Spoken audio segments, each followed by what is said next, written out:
Imagine walking into a grand symphony hall. You're there to hear a world-class pianist. The lights dim, the hush falls, expectation rises.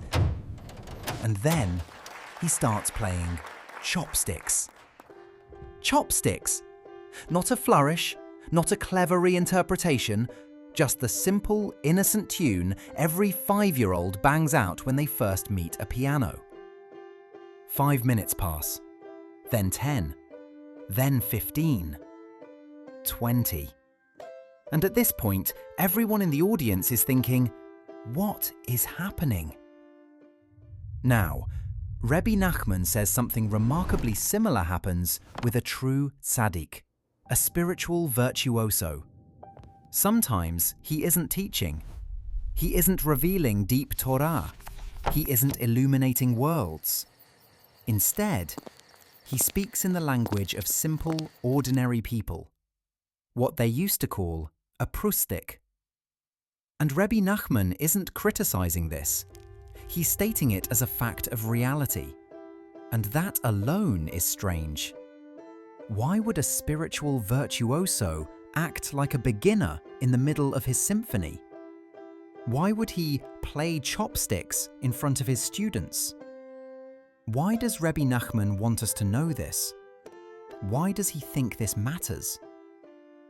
To understand that, we look at one of the most striking parts of this Torah, its almost autobiographical tone.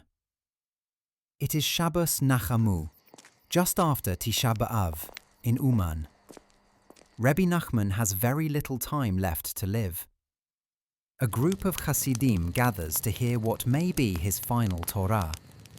They're expectant, reverent, waiting. And Rebbe Nachman looks at them and says, "Why are you here? Why did you come?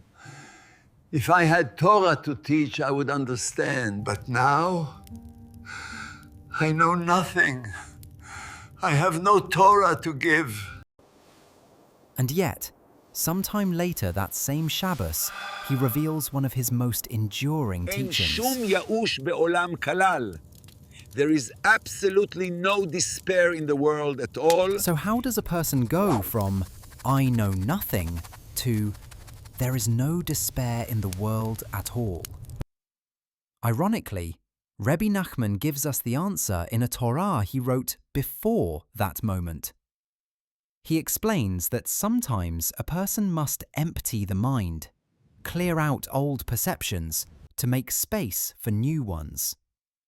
Here's the image he's pointing us toward. Imagine you have glasses that help you see clearly, but they're tinted purple. Take them off, vision becomes blurry. But suddenly, the world is full of colours you haven't seen in a long time. Our perceptions are like those glasses. They help us see. They clarify the world. But they also tint it. And sometimes, to see something new, to see something richer, we have to remove them. We have to let go of the old perspective so a new one can enter. That is what Rebbe Nachman is doing at the start of Torah 78. He's laying the groundwork, quietly, subtly, for a profound transformation. And as we continue through the Torah, we'll see how that foundation unfolds and why it matters so deeply.